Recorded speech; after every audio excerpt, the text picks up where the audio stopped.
8 minute में अपनी बात। कितने मिनट सर? 8 मिनट। धन्यवाद सभापति जी। आपने मुझे मांग संख्या 30 जनजातीय क्षेत्रीय विकास एवं मांग संख्या 31 सामाजिक न्याय एवं अधिकारिता पर बोलने का अवसर दिया। माननीय सभापति महोदय, मैं अभी सभी माननीय सदस्य पक्ष और विपक्ष दोनों ही इनमें मांगों पर इनके विचार सुन रहा था। मेरे को ये जानकर बड़ा अफसोस हुआ और दुख भी है, सबके लिए दुख की बात है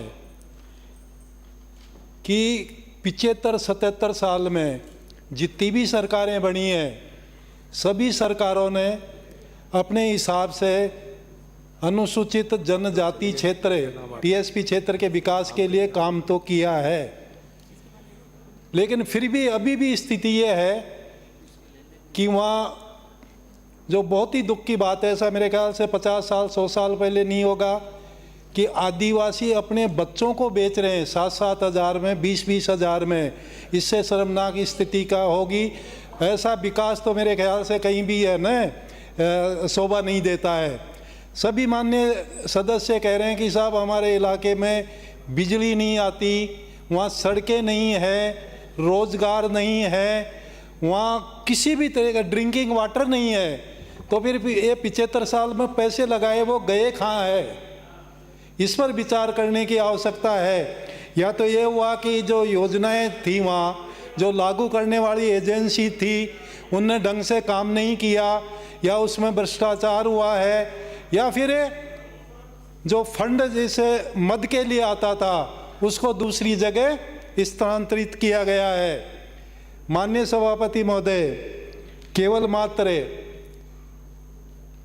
आपके जनजातीय क्षेत्रीय विकास का मंत्री ट्राइबल बना देने से या ओबीसी जो सामाजिक न्यायिक अधिकारिता विभाग में ओबीसी का मंत्री बना देने से ही विकास नहीं हो जाता है। विकास के लिए ये बहुत ज़रूरी है कि उन योजनाओं का इम्प्लीमेंटेशन ईमानदारी से हो, पूरा बजट खर्च हो, उसका सर्वे हो। और मैं तो ये भी कहूँगा कि माननीय मंत्री जी, आपके माध्यम से इनका ध्यान दिलाना चाहता हूँ कि ये 75-77 साल में कितना विकास हुआ है, आदिवासियों के जीवन में क्या इम्पैक्ट आया है, क्या उनकी स्थिति पहले से बेहतर हुई है या बदतर हुई है, इसके लिए एक स्टडी की जाए। और वो स्टडी का रिजल्ट आने के बाद में फिर ये सोचा जाए कि इसको जो कार्य प्रणाली है, जो अभी जो आपने नीति अपना रखी है विकास की, उसमें कोई परिवर्तन लाया जाना चाहिए या नहीं लाया जाना चाहिए। तब तक नहीं तो इस तरीके से तो बजट आते रहेंगे, पैसे देते रहेंगे, बजट खर्च होगा भी नहीं, और कुल मिला के और आप कहते रहेंगे साहब हमने विकास कर दिया। और एक आदिवासियों को एक वोट बैंक के रूप में मान के और दोनों पार्टियां अपनी राग अलापते रहेंगे, इससे विकास होने वाला कतई नहीं संभव है। माननीय सभापति महोदय, इसमें जो आपने सरकार ने आदिवासियों को भी बांट रखा है। एक है अनुसूचित एरिया टीएसपी एरिया जिसको कहते हैं, दूसरा माडा क्षेत्र है, तीसरा माडा क्लस्टर है, चौथा आपकी बिखरी हुई जनजाति एरिया है।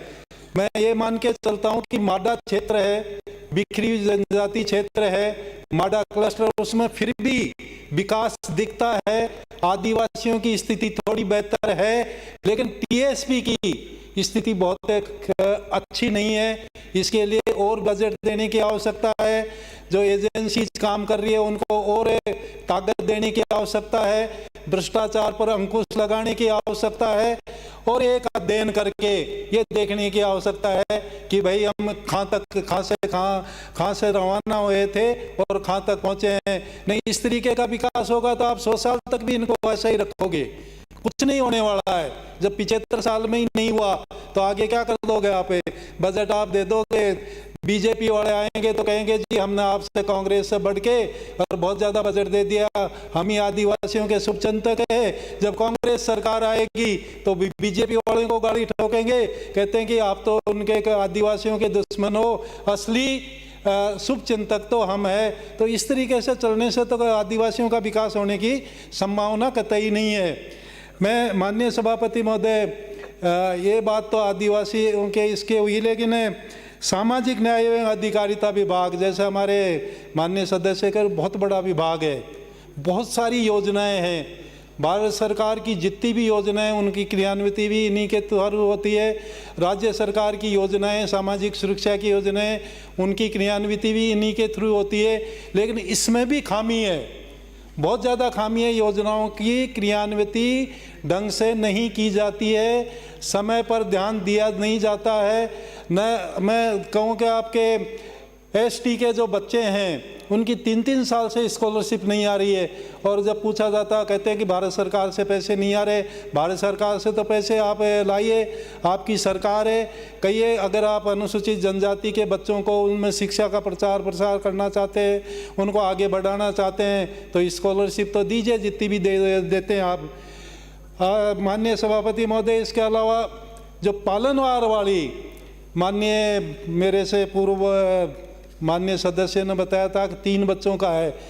माननीय सभापति महोदय, बिल्कुल निश्चित रूप से ये होना चाहिए कि 3 के अलावा भी अगर 5 बच्चे हैं तो उनको भी इसमें शामिल किया जाना चाहिए और इसको वो करना चाहिए। माँ बाड़ी, जो आपके जो आंगनबाड़ी है, आंगनबाड़ी केंद्रों की स्थिति बहुत ही दयनीय है, बहुत पैथेटिक है। वहाँ टॉयलेट्स नहीं है, वहाँ पंखे नहीं है, वहाँ बिजली नहीं है। आप किराए की बिल्डिंग है उसको 200 रुपये देते हैं, 200 रुपये में कोई बिल्डिंग किराए की मिलती नहीं है।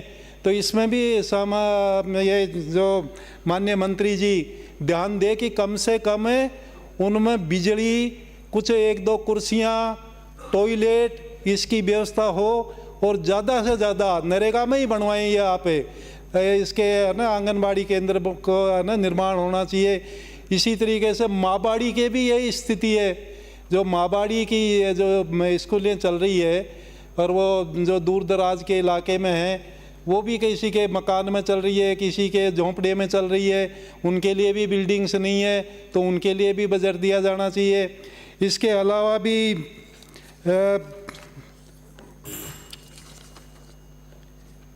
हाँ, ख़त्म कर रहा हूँ माननीय सभापति महोदय।